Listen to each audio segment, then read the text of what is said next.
Media activist Shashi గారిని మాట్లాడవలసిందిగా కోరుతున్నాం.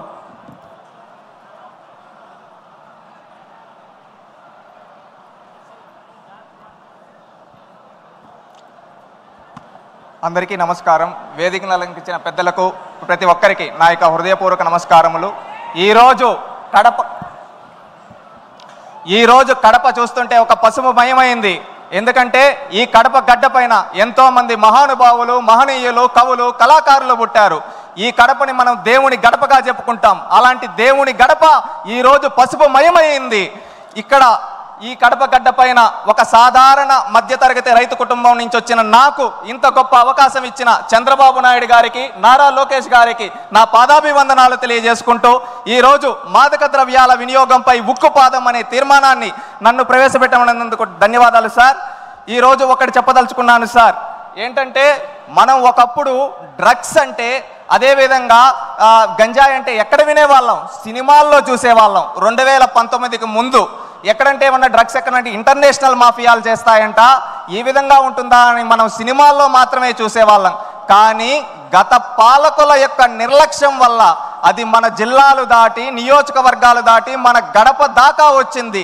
ఆ విధంగా ఎంతోమంది యువత గంజాయిలకి బానిసలై వాళ్ళ జీవితాలు నాశనమయ్యాయి. ఎందుకని ఈ మాట అంటున్నామంటే, గంజాయికి ఒక్కసారి బానిస అయితే వాళ్ళు విచక్షణ అనేది మరిచిపోతారు. ఆ విధంగా వాళ్ళు ఎన్నో తప్పులు చేస్తారు.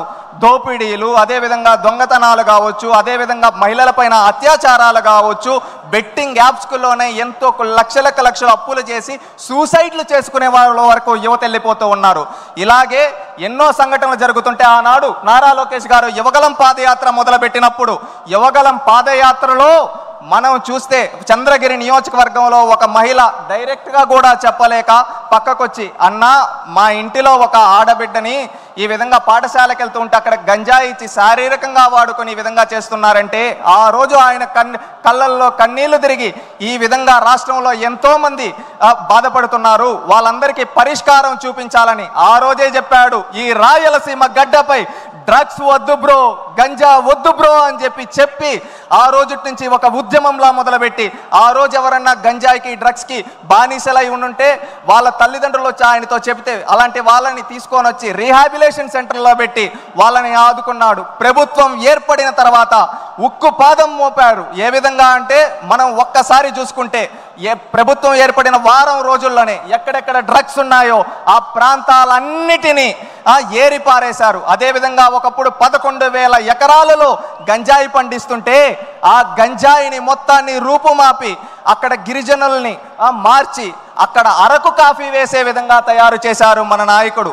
గత పాలకులు అక్కడ ఏం చేసేవాళ్ళు? అమాయకులైన గిరిజనులను వాడుకొని ఏం చేసేవాళ్ళు? గంజాయి పండించేవాళ్ళు. కానీ నేడు మన నాయకుడు అదే వాళ్ళ చేత అరకు కాఫీ పండించి ప్రపంచ కుబేరుడు వరకు ఆ అరకు కాఫీని అందించి మన గిరిజనుల ఖ్యాతిని ప్రపంచానికి చాటాడు మన నాయకుడు.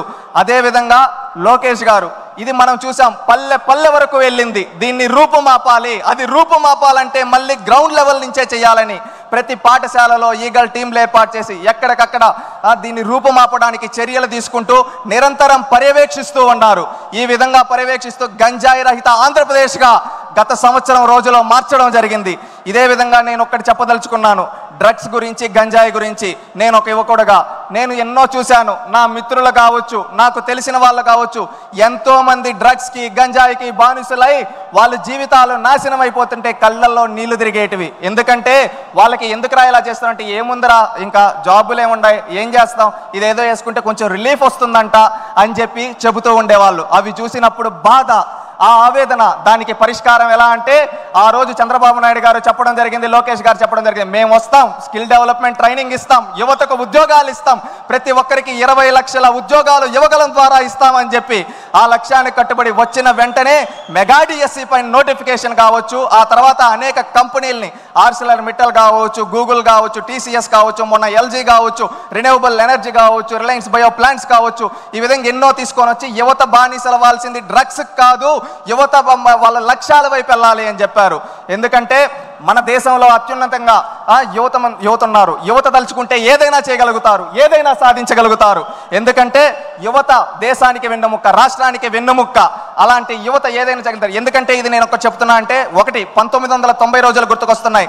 ఆనాడు పల్లెల్లో ఏంటంటే ఎవరైనా కానీ పల్లెల్లో పనులు చేసుకుంటామనే రోజుల్లో ఇక్కడ ఉండే యువత పనులు చేసుకుంటే ఇక్కడే మిగిలిపోతారు, వాళ్ళు చదువుకోగలిగితే వాళ్ళు ప్రపంచ నలుమూలలకు వెళ్తారని ఆ రోజు మనం చూస్తే బడి పిలుస్తుంది ప్రోగ్రాం కావచ్చు, చదువుల పండుగ ప్రోగ్రాం కావచ్చు, ఇలాంటి ప్రోగ్రాములు పెట్టి ఎంతో మంది బడుగు బలహీన వర్గాల వ్యక్తులను తీసుకొని వచ్చి అత్యున్నత స్థాయిలో ఈరోజు కూర్చోబెట్టే వాళ్ళ చదువు వల్ల మాత్రమే అది సాధ్యపడింది.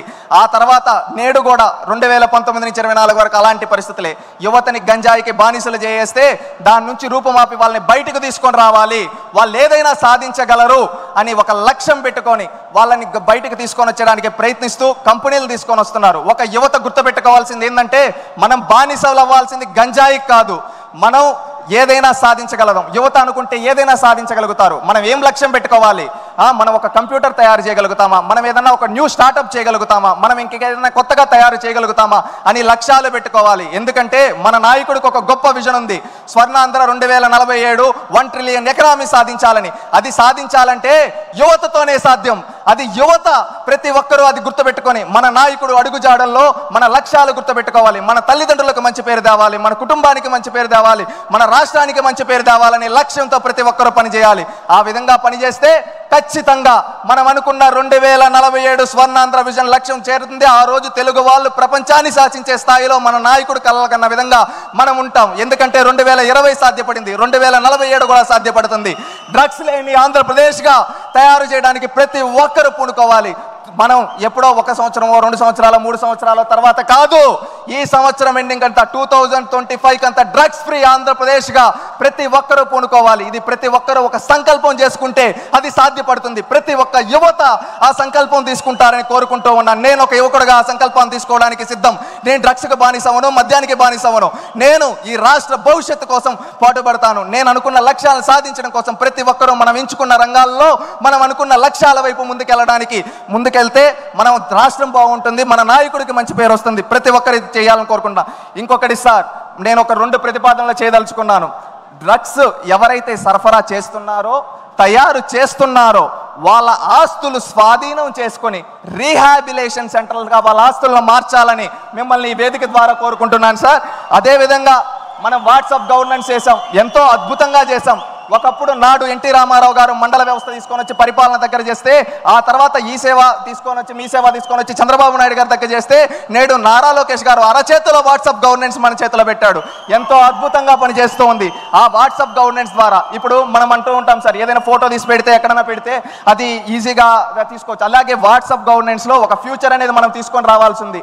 ఏంటంటే ఎక్కడన్నా ఎవరన్నా గంజాయి అమ్ముతూ ఉన్నా, ఎవరన్నా కల్తీ మద్యం అమ్ముతూ ఉన్నా, అక్కడ ఫోటో తీసి వాళ్ళ వాట్సాప్లో పెడితే అది మన దాని రెస్పెక్ట్ పోలీస్ స్టేషన్కి వచ్చి 24 గంటల్లో చర్యలు తీసుకునే విధంగా దానికి కూడా ఆలోచించాలని చెప్పి కోరుకుంటూ ఉన్నాను. మనం ఒకే నినాదంతో ఉండాలి. 2047 స్వర్ణాంధ్ర విజన్తో పాటు అదేవిధంగా డ్రగ్స్ ఫ్రీ ఆంధ్రాగా కూడా మనం గుర్తుపెట్టుకోవాలి. మనందరం ఒక లక్ష్యాలని నిర్దేశించుకుంటూ మనం ముందుకెళ్ళాలి.